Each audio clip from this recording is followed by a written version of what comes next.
नमस्कार दोस्तों, तेज इंस्टीट्यूट में आप सभी का स्वागत है। मैं तेज प्रताप कुमार तेजस्वी आप सभी का स्वागत करते हुए हर्ष महसूस कर रहा हूँ। जैसा कि दोस्तों आप जानते हैं, तेज इंस्टीट्यूट वर्तमान समय में उत्तर प्रदेश असिस्टेंट प्रोफेसर के निर्धारित पाठ्यक्रम को केंद्रित करके व्याख्यान तैयार कर रहा है। हम लोगों ने नागरी लिपि का इतिहास को पढ़ने का प्रयास किया था और नागरिक लिपि के इतिहास में हम लोगों ने अनेक चीज पढ़ा, जिसमें आपने देखा होगा कि लिपि की विकास यात्रा पढ़ा। उसके बाद सिंधु घाटी लिपि के को लेकर विद्वानों में मतभेद जो है, उनकी ध्वनियों को लेकर, ध्वनि चिन्हों को लेकर के उनको पढ़ा। फिर हम लोगों ने उनके भारत में प्राचीन समय में कितने लिपियां हैं उनके 3 लिपियों को पढ़ा, जैसे सिंधु घाटी लिपि, खरोष्टी लिपि और ब्राह्मी लिपि। फिर हमने खरोष्टी लिपि के बारे में, सिंधु घाटी लिपि के बारे में विद्वानों के मतभेद पढ़े। ब्राह्मी लिपि के बारे में हमने आपसे कहा था कि विद्वानों में मतभेद है। ब्राह्मी लिपि को कुछ विद्वान भारतीय मानते हैं और कुछ विद्वान जो है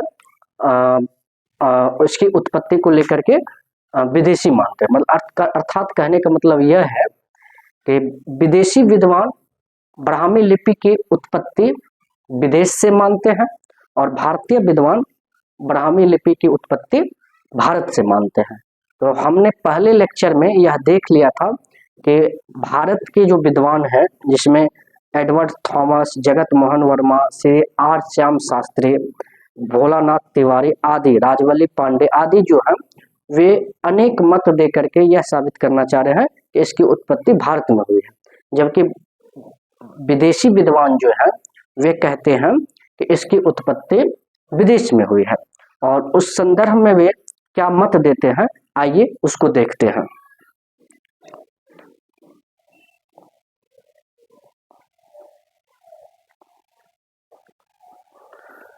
तो चलिए हम लिखते हैं,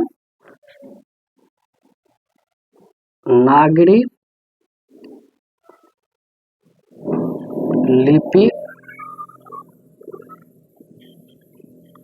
का इतिहास, उद्भव और विकास भी आप इसको कह सकते हैं। हम लोग इसी को देख रहे हैं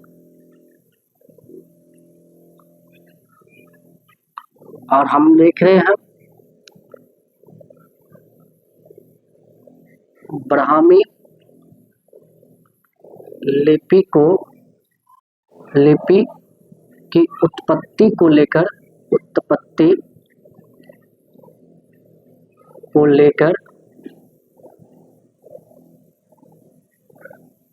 विद्वानों में मतभेद, विद्वानों के विचार ठीक है।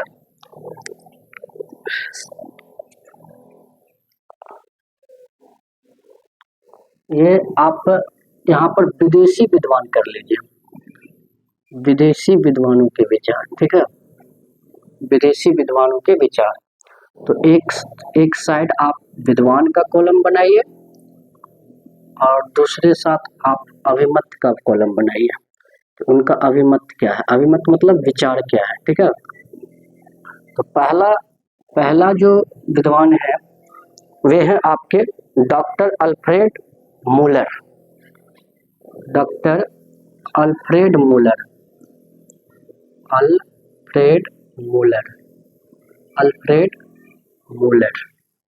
डॉक्टर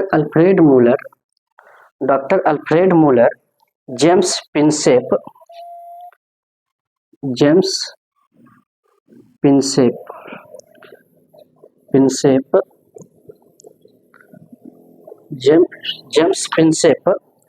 और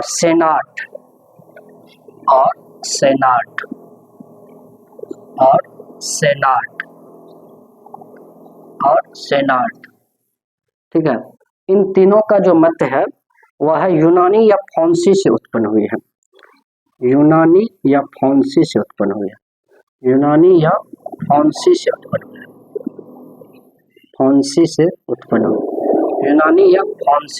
हुई है। ऊपर में काम चल रहा है इसलिए आवाज जा रही होगी आपको थोड़ा सा, ठीक है, यह किससे उत्पन्न हुई है? तो यूनानी या फोंसी से उत्पन्न हुई है। ये सही था, दंत स होगा, ठीक है, दंत स, यूनानी से उत्पन्न हुई है। दूसरे जो विद्वान है वे विद्वान है आपके Taylor D K Kennan, Taylor D K Kennan, Taylor D K Kennan, Taylor D K Kennan, D K और केनन, टेलर डीके केनन। इनका मत जो है उत्तर सामी से उत्पन्न हुई है, उत्तर सामी से उत्पन्न हुई है। इनका मत है उत्तर सामी से उत्पन्न हुई है, उत्तर सामी से उत्पन्न हुई है। कौन सी? तो ब्राह्मी की उत्पत्ति उत्तर सामी से हुई है। फिर तीसरा जो, इसलिए यह विदेशी भाषा है, विदेशी लिपि है। फिर तीसरे जो है doctor Buller, doctor David, doctor Buller, doctor Buller, doctor Buller नहीं, ये डॉक्टर टेलर डीके केनन जो है दक्षिणी सामी से मानते हैं। ये यहाँ लिख लीजिए, दक्षिणी सामी, दक्षिणी सामी से, ठीक है, दक्षिणी सामी से। Doctor Buller, doctor Buller, doctor David Deranger, doctor David Derringer, Derringer, doctor Buller, doctor David Derringer जो है, इनका मत है इसकी उत्तर, ये उत्तर सामी से उत्पन्न हुई है, उत्तर सामी से उत्पन्न हुई है, उत्तर सामी से उत्पन्न हुई है, से उत्पन्न हुई है, उत्तर सामी से उत्पन्न हुई है। और चौथे जो विद्वान है आपके वे हैं Weber Benfey Jensen, Weber, Weber, Weber Benfey Jensen, Benfey, Benfey Jensen, Jensen, ठीक है, वेबर, वेबर बेनफे जेनसेन। तो इनका मत है कि यह जो है फोनेशिया से उत्पन्न हुई है, फोनेशिया, फोनेशिया से। इसलिए इसकी यह भारतीय नहीं बल्कि विदेशी है लिपि, फोनेशिया से उत्पन्न हुई है, ठीक है, फोनेशिया से उत्पन्न हुई है। तो हमने देखा कि डॉक्टर अल्फ्रेड मुलर, जेम्स प्रिंसेप और सेनाट का जो मत है ब्राह्मी लिपि के संदर्भ में वह है यूनानी या फोंसी से उत्पन्न हुई है। टेलर डीके केनन दक्षिण सामी से उत्पन्न हुई है। डॉक्टर बुलर, डॉक्टर डेविड डेरेंजर उत्तर सामी से उत्पन्न हुई है। वेबर बेनफे जेनसन फोनेशिया से उत्पन्न हुई है।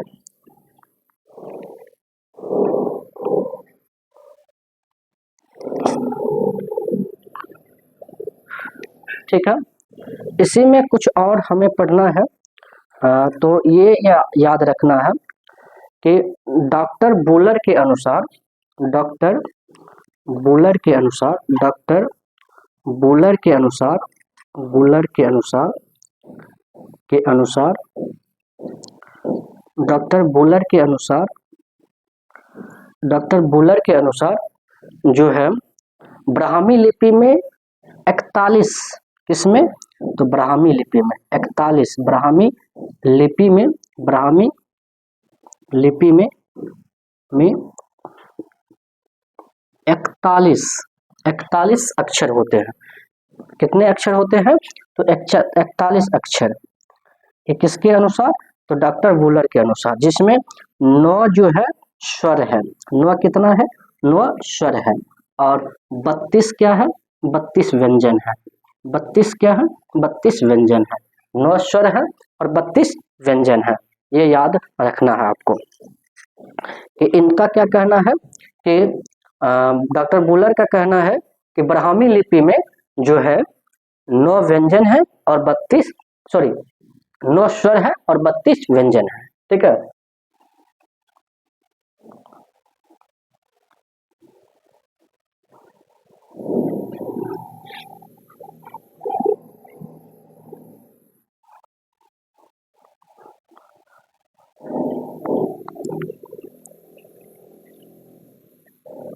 अब हम लोग पढ़ेंगे ब्राह्मी। ब्राह्मी, ठीक है,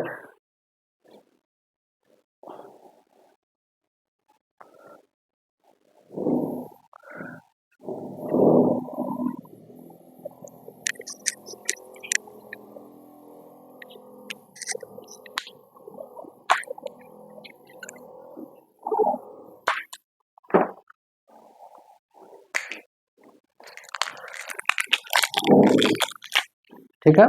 हम लोग पढ़ेंगे ब्राह्मी।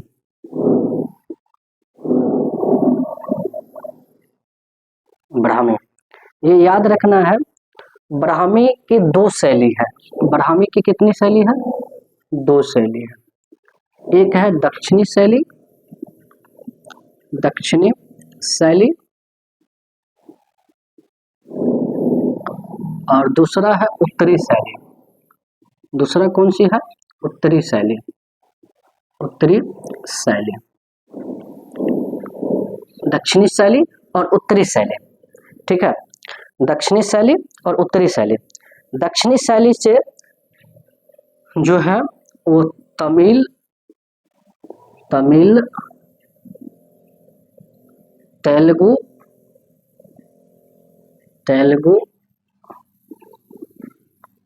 और कन्नड़ लिपि का विकास हुआ,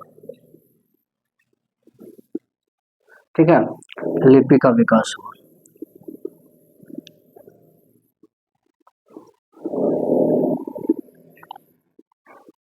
तो ये याद रखना आपको, तमिल, तेलुगु और कन्नड़ लिपि का विकास किससे हुआ है? तो दक्षिणी शैली से विकास हुआ है। उसके बाद हम लोगों को ये याद रखना है कि, एक मिनट,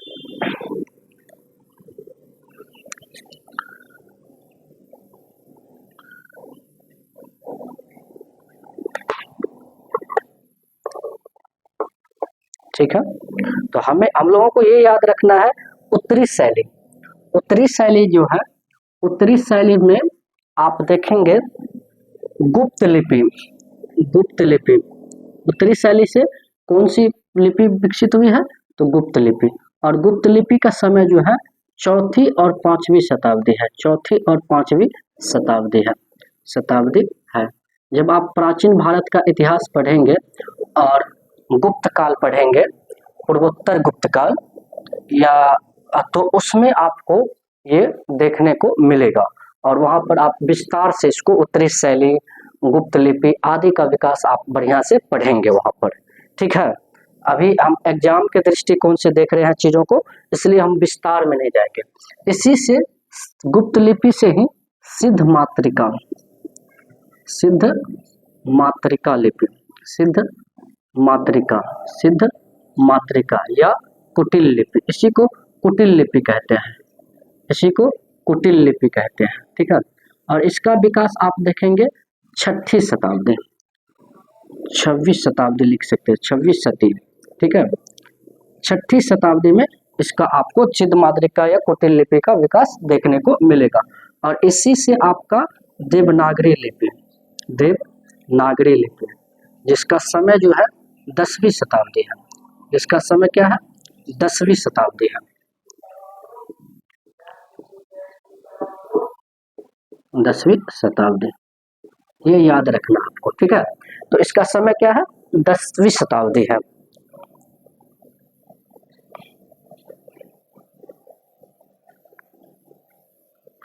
इसी में आपको जो याद रखना है कुछ बातें, वो यह याद रखना है कि सिद्ध मातृका लिपि को या कुटिल लिपि को, सिद्ध मातृका लिपि को, सिद्ध मातृका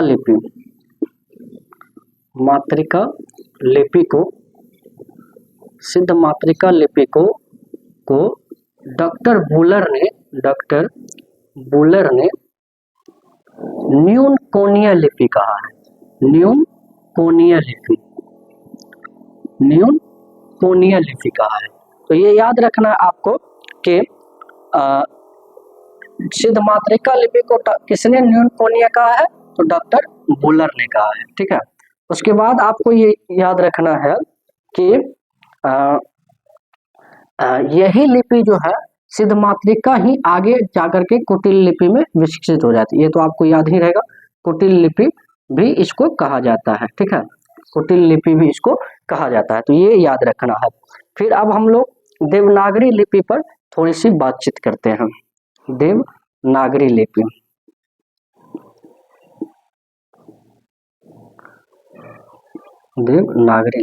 ठीक है। और देवनागरी लिपि का समय कितना है? तो 10वीं शताब्दी।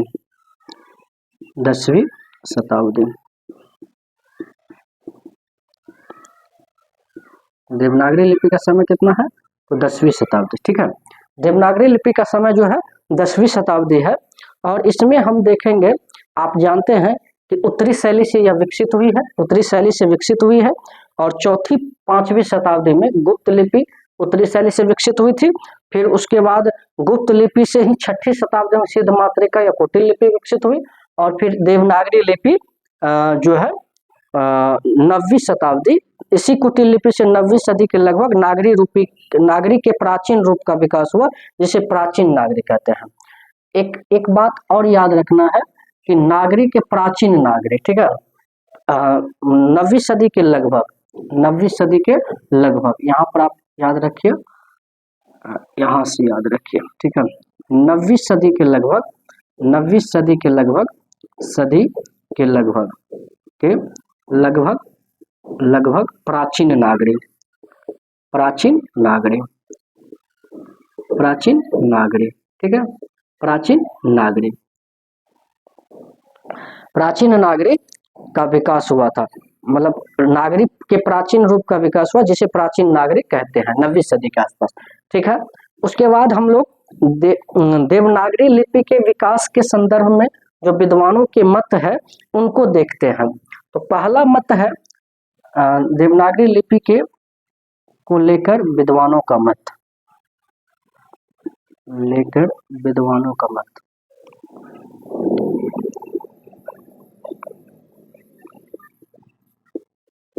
ठीक है, तो ये देवनागरी लिपि के नाम को, देवनागरी लिपि के नाम के विषय के, देवनागरी लिपि के नाम यहाँ लिख लीजिए, इसको हटाइए। देवनागरी लिपि के नामकरण के नाम को लेकर मत, नाम को लेकर मत।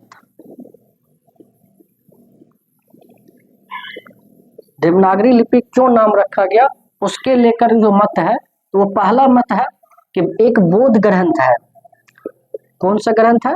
बौद्ध ग्रंथ है, बौद्ध ग्रंथ है, और उसका नाम है ललित विस्तार। क्या नाम है? ललित विस्तार, ललित विस्तार, ललित विस्तार। एक बौद्ध ग्रंथ है जिसका नाम है ललित विस्तार। ललित विस्तार में ही जो है नाग लिपि का जिक्र है। इसी में किस लिपि का जिक्र है? इसमें नाग लिपि का जिक्र है। किस लिपि का जिक्र है? नाग लिपि का जिक्र है, नाग लिपि का जिक्र है, का जिक्र। ठीक है, किस ग्रंथ में? तो इस ग्रंथ में, ललित विस्तार में नाग लिपि का जिक्र है। और इसी से इसका नाम नागरी पड़ा। इसी से इसका नाम क्या पड़ा? नागरी हुआ। इसी से इसका नाम जो है, इस कारण से इसका नाम, इस कारण से इसका नाम नागरी, नागरी पड़ा, नागरी पड़ा। इस कारण से इसका नाम क्या पड़ा? नागरी पड़ा। तो देवनागरी लिपि के नाम के बारे में कहा जाता है कि एक बौद्ध ग्रंथ है जिसका नाम है ललित विस्तार, और उसमें नाग लिपि का जिक्र है, इसीलिए इसका नाम नागरी पड़ा है। ठीक है, तो मुझे विश्वास है कि आप यहाँ तक समझ गए होंगे। ठीक है, इसका नाम नागरी पड़ा, इस कारण से इसका नाम क्या पड़ा? नागरी पड़ा। ठीक है, कुछ लोग कहते हैं, कुछ लोग क्या कहते हैं, कुछ लोग कहते हैं कि नागर के कारण, मतलब नगर के कारण, नगर में, कुछ लोग क्या कहते हैं, नगरों में प्रचलित होने के कारण, नगरों में प्रचलित होने के कारण, प्रचलित होने के कारण, नगरों में प्रचलित होने के कारण इसका नाम जो है, होने के कारण इसका नाम नागरी पड़ा। नगर में प्रचलित होने के कारण इसका नाम देवनागरी पड़ा। नगरों में प्रचलित होने से देवनागरी पड़ा। नगर में प्रचलित होने के कारण इसका नाम देवनागरी पड़ा, देवनागरी पड़ा। नगर में प्रचलित होने के कारण इसका नाम क्या पड़ा? देवनागरी पड़ा। नगर में प्रचलित होने के कारण इसका नाम देवनागरी पड़ा।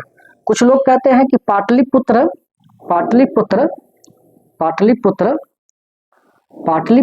जिसको पटना कहते हैं, को नागर, पाटलिपुत्र को नागर और चंद्रगुप्त को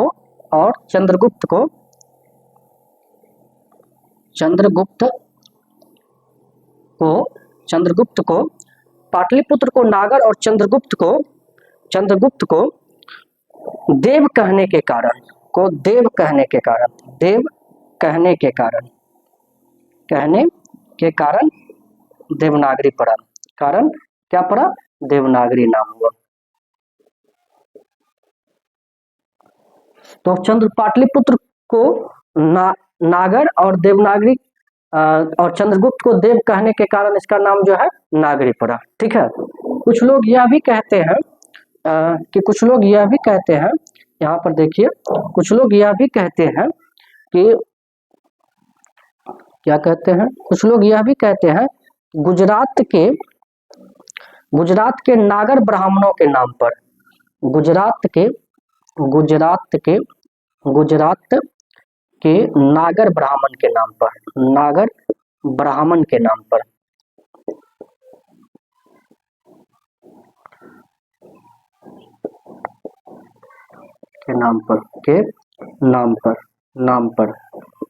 नागर ब्राह्मण के नाम पर इसका जो है नाम नागरी पड़ा।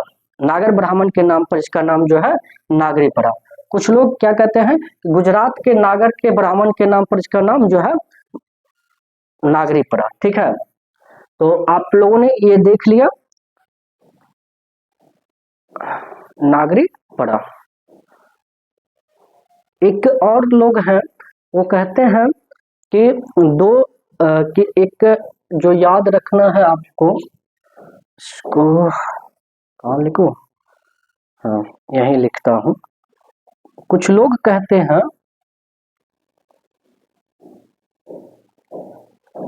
यहाँ लिखता हूँ, नहीं, चलिए यही लिखता हूँ। ठीक है।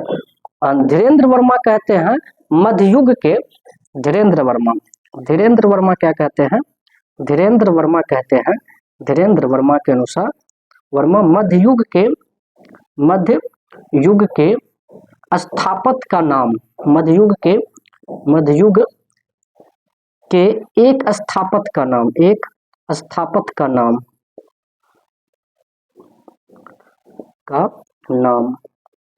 मध्ययुग के एक स्थापत की एक शैली का नाम, स्थापत की एक शैली का नाम, एक शैली का नाम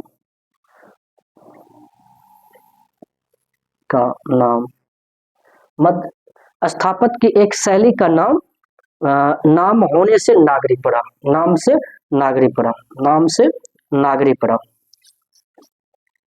नागरी पड़ा। ठीक है, नागरी पड़ा। ठीक है, नागरी पड़ा। तो कुछ धीरेन्द्र वर्मा क्या कहते हैं कि धीरेन्द्र वर्मा क्या कहते हैं कि स्थापत एक शैली का नाम था और उसी के कारण इसका नाम जो है नागरी पड़ा। ठीक है। और कुछ लोग कहते हैं कि देवनागरी का सर्वप्रथम प्रयोग, देवनागरी का सर्वप्रथम प्रयोग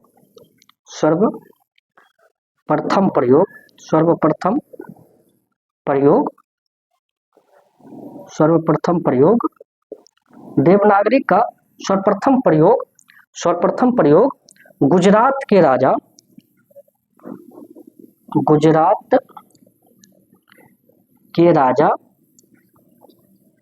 जयभट्ट, गुजरात के राजा के एक शिलालेख में हुआ है,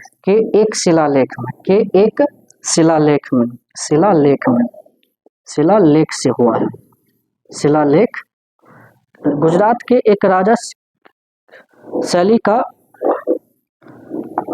गुजरात के एक शिलालेख से हुआ, शिलालेख में हुआ है। ठीक है, में हुआ है, शिलालेख में हुआ है। तो ये हम लोगों ने देखा। तो एक बात जो अब मैं थोड़ा सा इसको रिवाइज कर देता हूँ, थोड़ा सा आपको दिखने में,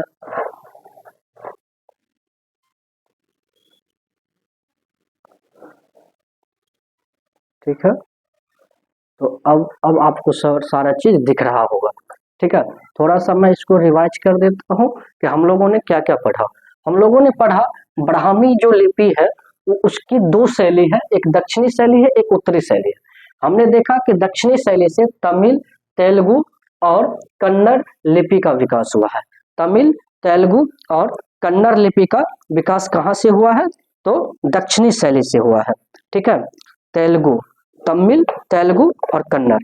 तेलुगु को आप यहाँ पर ऐसे लिखिएगा, तेलुगु। ठीक है, और कन्नड़ लिपि का विकास दक्षिणी शैली से हुआ। हमने फिर देखा कि उत्तरी शैली से गुप्त लिपि, सिद्ध मातृका या कुटिल लिपि और देवनागरी लिपि का विकास हुआ है। ठीक है, और इसी में प्राचीन नागरिका है। ठीक है, तो याद रखना है, गुप्त लिपि, सिद्ध मातृका या कुटिल लिपि, देवनागरी लिपि किस शैली से विकसित हुई है? उत्तरी शैली से। फिर हम लोगों ने देखा कि सिद्ध मातृका लिपि को डॉक्टर बुलर न्यून कोणीय लिपि कहते हैं और इसी सिद्ध मातृका लिपि को ही कुटिल लिपि भी कहा जाता है। फिर हम लोगों ने देखा देवनागरी लिपि, जिसका समय जो है 10वीं शताब्दी के आसपास माना जाता है, के नाम को लेकर मतभेद है। ठीक है, नाम को लेकर के मत। तो पहला देखा कि बौद्ध ग्रंथ जो है उसका नाम है ललित विस्तार, और ललित विस्तार में नाग लिपि का जिक्र है। किसका जिक्र है? नाग लिपि का जिक्र है। इस कारण से इसका नाम नागरी पड़ा। ठीक है, इस कारण से इसका नाम नागरी पड़ा। फिर हम लोगों ने देखा कि नगर में प्रचलित होने के कारण इसका नाम देवनागरी पड़ा। नगर में प्रचलित होने के कारण इसका नाम देवनागरी पड़ा। फिर हम लोगों ने पढ़ा कि पाटलिपुत्र को नागर और चंद्रगुप्त को देव कहने के कारण देवनागरी पड़ा। पाटलिपुत्र को नागर और चंद्रगुप्त को देव कहने के कारण इसका नाम जो है देवनागरी पड़ा। ठीक है, फिर हम लोगों ने पढ़ा कि गुजरात के नागर ब्राह्मण के नाम पर इस लिपि का नाम देवनागरी पड़ा।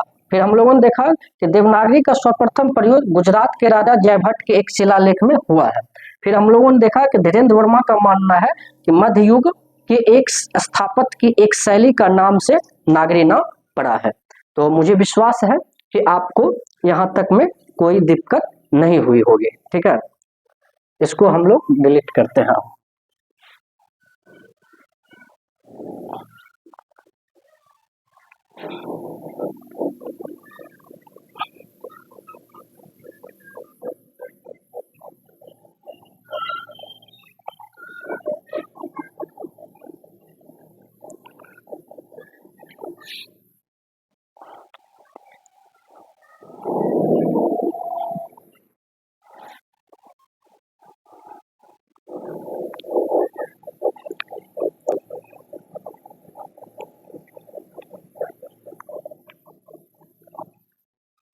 ठीक है,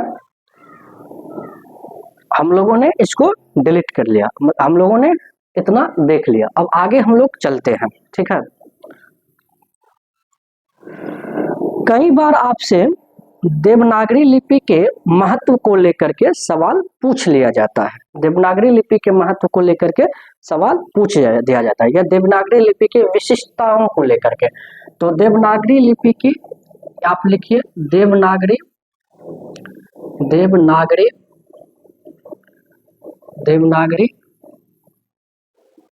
लिपि का महत्व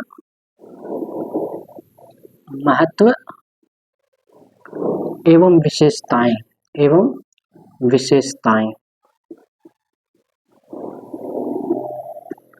देवनागरी लिपि का महत्व एवं विशेषताएं। ठीक है, देवनागरी लिपि का महत्व एवं विशेषताएं। देवनागरी लिपि का महत्व एवं विशेषताएं। तो एक चीज याद रखना है कि देवनागरी लिपि अक्षरिक लिपि है। देवनागरी लिपि कैसी है? तो अक्षरिक लिपि है। देवनागरी लिपि अक्षरिक लिपि है। देवनागरी लिपि अक्षरिक लिपि है। ठीक है, देवनागरी लिपि कैसी है? अक्षरिक लिपि है। अक्षरिक मतलब अक्षर के रूप में लिखी जाती है, अक्षरिक लिपि है। ठीक है, लिपि है। देवनागरी लिपि कैसी है? तो अक्षरिक लिपि है। दूसरा पॉइंट जो आपको याद रखना है कि देवनागरी लिपि अक्षरिक लिपि है। ठीक है, हाँ, विश्व की एक बात जो याद रखना है, विश्व की विश्व की किसी विश्व की विश्व की किसी विश्व की किसी भाषा में इतने वैज्ञानिक रूप से, किसी भी भाषा में इतने वैज्ञानिक रूप से, इतने वैज्ञानिक रूप से वैज्ञानिक रूप से वैज्ञानिक रूप से इतने वैज्ञानिक रूप से जो है, इतने वैज्ञानिक रूप से विभाजन नहीं किया गया, विभाजन नहीं किया गया, विभाजन नहीं किया गया, विभाजन नहीं किया गया है, जितना देवनागरी में नहीं किया गया है। तो ये एक बात याद रखना है कि देवनागरी लिपि में जो है वैज्ञानिक विभाजन है, ठीक है। देवनागरी लिपि में रूप से वर्णमाला का विभाजन, देवनागरी लिपि से वैज्ञानिक रूप से वर्णमाला का विभाजन, वर्णमाला यहाँ पर लिख लीजिए, वर्णमाला का विभाजन, ठीक है, वर्णमाला का विभाजन नहीं किया गया है। तो विश्व की किसी भी भाषा में इतने वैज्ञानिक रूप से वर्णमाला का विभाजन देवनागरी के जैसा नहीं किया गया है, ये दूसरी विशेषता है।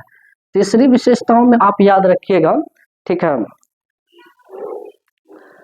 ठीक है, कि देवनागरी में स्वर और व्यंजन अलग अलग है, देवनागरी में स्वर और व्यंजन अलग अलग है, देवनागरी में स्वर और व्यंजन अलग अलग है, स्वर और व्यंजन अलग अलग है, व्यंजन अलग अलग है, अलग अलग है, अलग अलग है। तो ये भी विशेषताएं आपको याद रखना है कि देवनागरी में स्वर और व्यंजन अलग अलग है, देवनागरी में स्वर और व्यंजन अलग अलग है, ठीक है।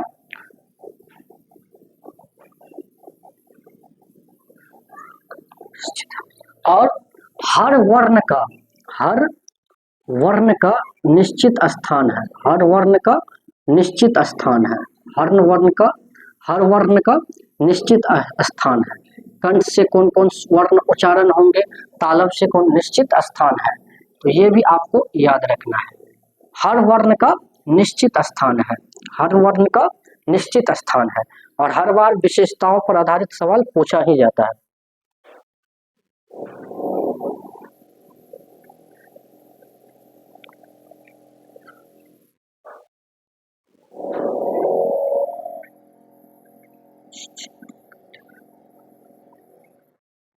देवनागरी लिपि में एक गुण जो है, लिपि चिन्ह जिस ध्वनि का प्रतीक है उसका नाम भी वही है। देवनागरी लिपि में एक बात लिख लीजिए, देवनागरी लिपि में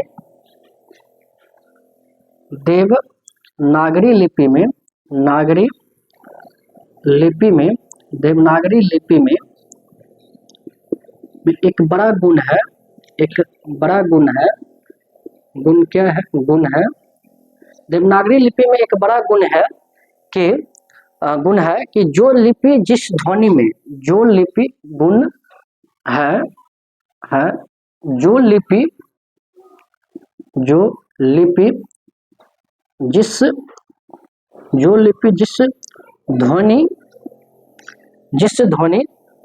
जिस ध्वनि का प्रतीक है, जो लिपि चिन्ह जिस ध्वनि का, जो लिपि चिन्ह यहाँ कर लीजिए,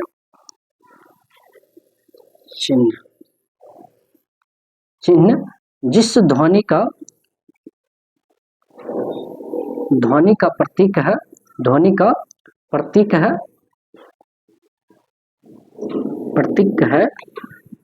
देवनागरी लिपि में एक बड़ा गुण है, जो लिपि चिन्ह जिस ध्वनि का प्रतीक है,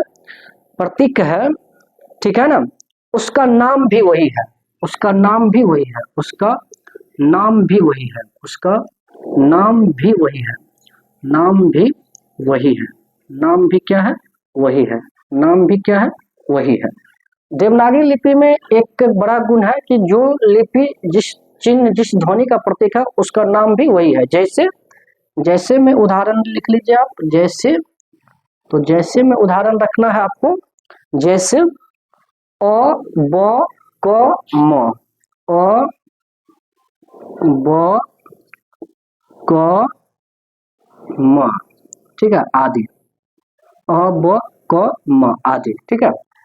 छठा विशेषताएं आपको याद रखना है कि आप देखिएगा कि रोमन लिपि में ऐसा नहीं होता है। ठीक है। रोमन लिपि में ऐसा नहीं है, इसलिए रोमन लिपि को सीखने में ज्यादा दिक्कत होती है। ठीक है। एक बात ये याद रखना है। उसके बाद लिखना है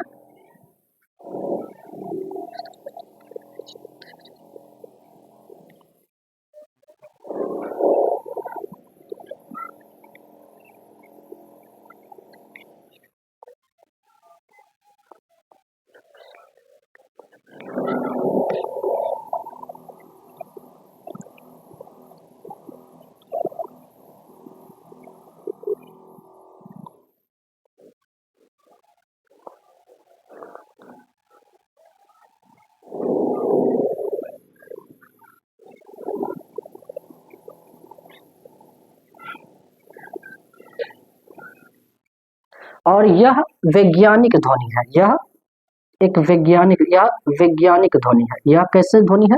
यह वैज्ञानिक ध्वनि है। यह वैज्ञानिक ध्वनि है। यह वैज्ञानिक ध्वनि है। यह वैज्ञानिक लिपि है। यह वैज्ञानिक लिपि है। यह वैज्ञानिक लिपि है। ये भी याद रखना है। ठीक है। यह वैज्ञानिक लिपि है और इसमें रोमन की तरह पढ़ने में दिक्कत नहीं होती है। रोमन की तरह पढ़ने में दिक्कत नहीं होती है। रोमन की तरह पढ़ने में दिक्कत नहीं होती है। और रोमन की तरह पढ़ने में दिक्कत नहीं होती है। रोमन की तरह पढ़ने में दिक्कत इसमें नहीं होती है। तो इस तरह से आप इन विशेषताओं को याद रखिएगा। इस तरह से आपको इन विशेषताओं को याद रखना है।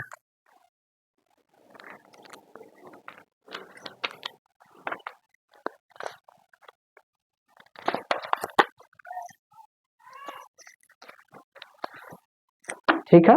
इस तरह से आपको इन विशेषताओं को याद रखना है। ये काफी है। ठीक है। चलिए अब हम थोड़ा सा सुधार पर बात करते हैं।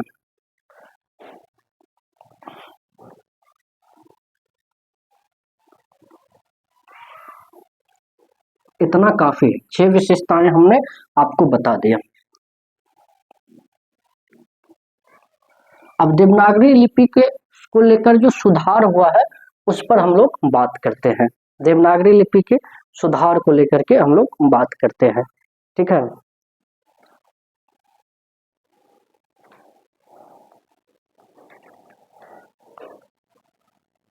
हम लोग एक एक चीजों को पढ़ने का प्रयास करेंगे। सुधार, सुधार। ठीक है। सुधार। देवनागरी लिपि में जो सुधार हुए हैं, सर्वप्रथम बाल गंगाधर तिलक ने, सर्वप्रथम बाल गंगाधर तिलक ने, सर्वप्रथम बाल गंगाधर तिलक ने, बाल गंगाधर तिलक ने, सर्वप्रथम बाल गंगाधर तिलक ने, सर्वप्रथम बाल गंगाधर तिलक ने सन 1924 ईस्वी में, सॉरी सन 1904 ईस्वी में, सन 1904 ईस्वी में, सन 1904 ईस्वी में, सन 1904 ईस्वी देवनागरी लिपि में सुधार करने का सर्वप्रथम प्रयास किसने किया? तो बाल गंगाधर तिलक ने। कब किया? तो 1904 ईस्वी में। और कैसे किया?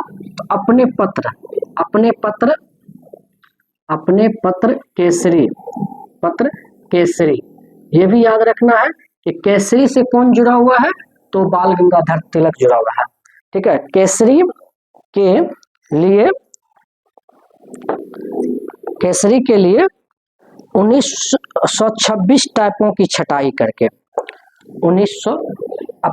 अपने पत्र केसरी के लिए 1926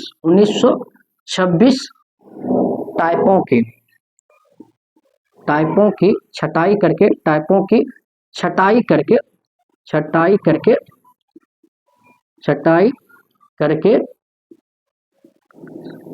1926 टाइपों की छटाई करके 190 टाइप की 190 टाइप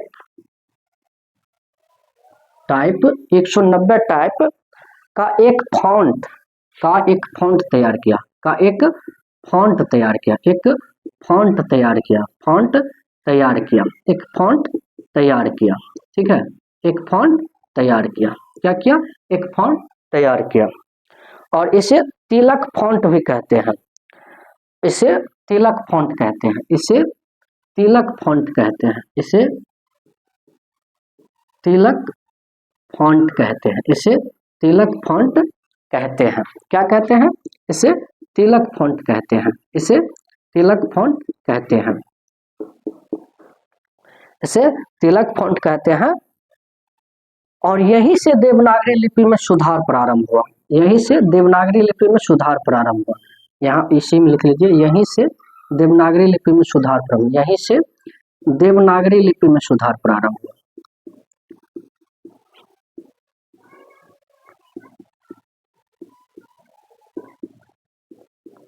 सुधार प्रारंभ हुआ, यहीं से क्या हुआ, तो देवनागरी में सुधार प्रारंभ हो गया।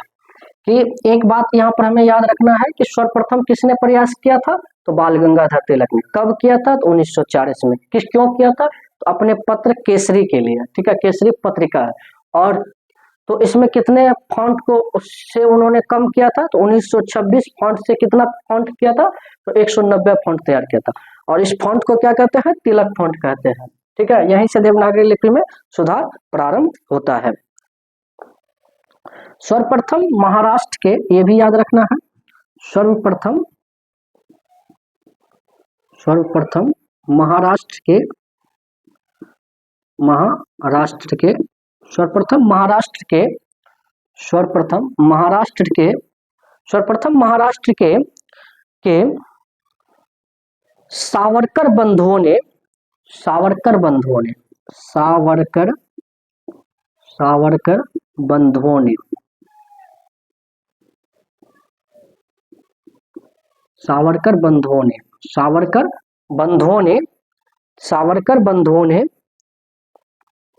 सावरकर बंधुओं ने अ की 12 खड़ी तैयार की, अ की 12 खड़ी तैयार की, अ की 12 खड़ी तैयार की, 12 खड़ी तैयार की, किसने किया, तो सावरकर बंधु ने तैयार की, अ की 12 खड़ी किसने तैयार किया, तो सावरकर बंधु ने तैयार किया, ठीक है, सावरकर बंधुओं ने तैयार किया, ये याद रखना है आपको।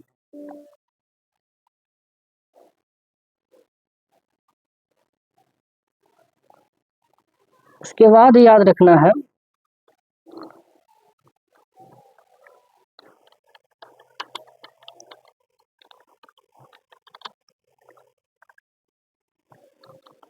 एक मिनट,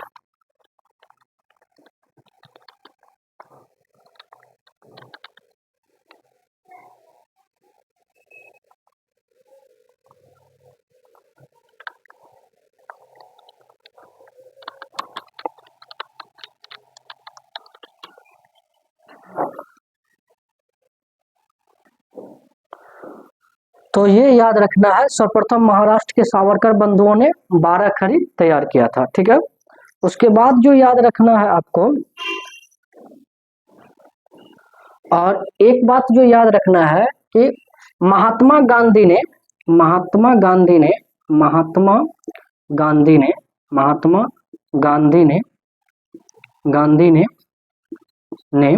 इसका प्रयोग किया था, कहाँ किया था, तो हरिजन सेवक में इसका प्रयोग किया था, ने हरिजन सेवक में इसका प्रयोग किया था, हरिजन सेवक में,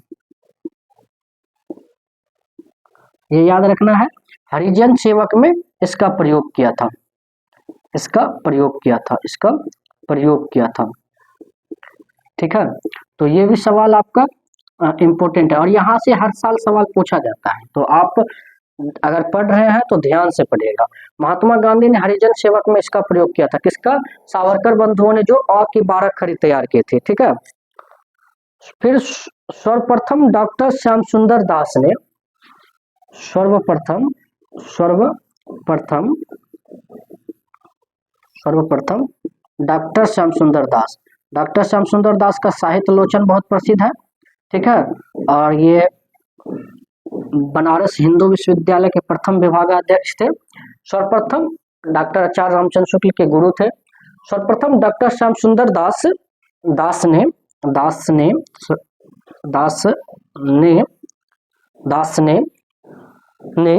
पंचमा अक्षर समझते हैं ना, क का पंचमा अक्षर जैसे आप याद रखिएगा, पंचमा अक्षर में अंग, उसके बाद आता है यो न म, अंग यो न म, ठीक है। ये यो न म और मूर्धन्य न, ठीक है, ये ठीक है। तो ये पंचमा अक्षर जो है पंचमा अक्षर के स्थान पर अनुस्वार के प्रयोग, पंचमा अक्षर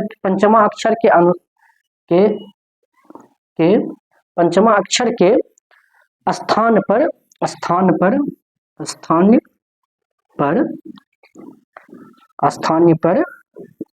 स्थान पर जो है अनुस्वार, ठीक है, अनुस्वार का प्रयोग, ठीक है, ठीक है, अनुस्वार का प्रयोग, अनुस्वार, इसको आप ऐसे भी लिख सकते हैं कोष्ठ में, ठीक है, के प्रयोग का प्रस्ताव रखा था, प्रयोग का प्रस्ताव रखा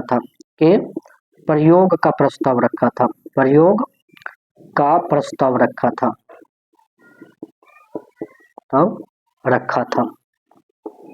ठीक है।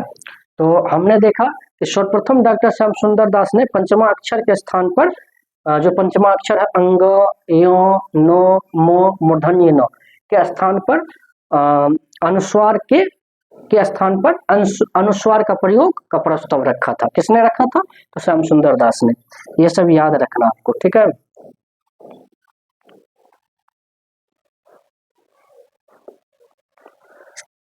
एक बात और याद रखना है कि डॉक्टर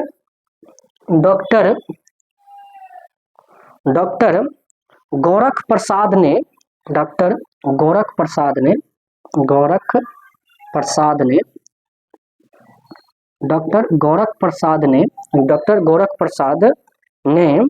मात्राओं को व्यंजन के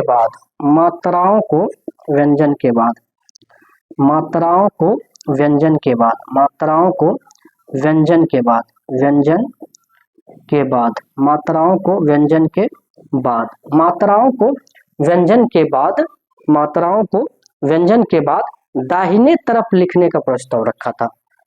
दाहिने तरफ लिखने का प्रस्ताव रखा था,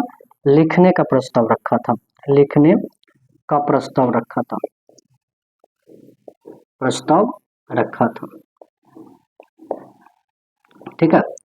तो डॉक्टर गोरख प्रसाद ने मात्राओं को व्यंजन के बाद दाहिने तरफ लिखने का प्रस्ताव रखा था।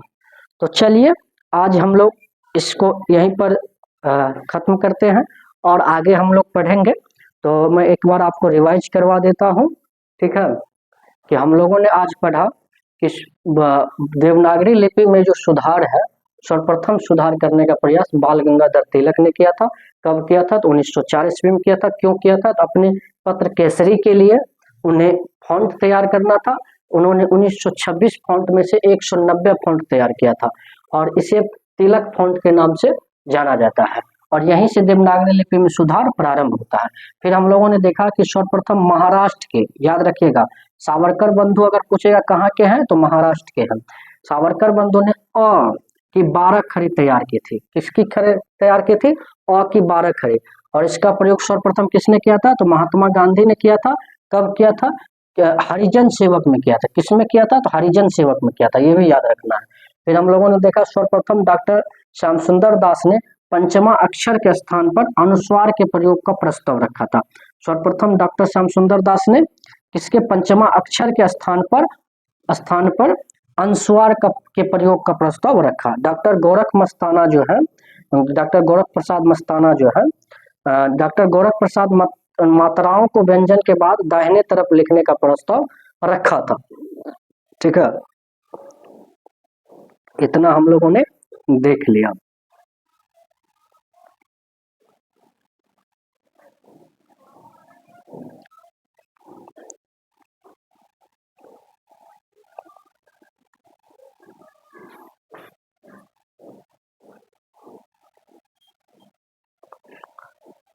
सुधार में और पढ़ना है हम लोग, और आगे पढ़ेंगे। ठीक है,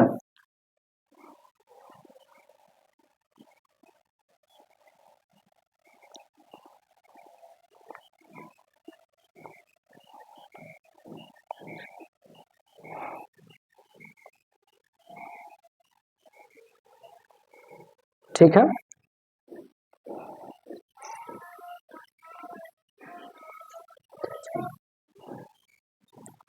अब देखिए, श्रीनिवास ने सुझाव दिया था, श्रीनिवास ने, कुछ और पढ़ लेते हैं। श्रीनिवास ने सुझाव दिया था, चलिए छोड़ दीजिए, आगे पढ़ेंगे, अगले कक्षाओं में पढ़ेंगे। ठीक है, तीसरे लेक्चर में हम लोग पढ़ेंगे।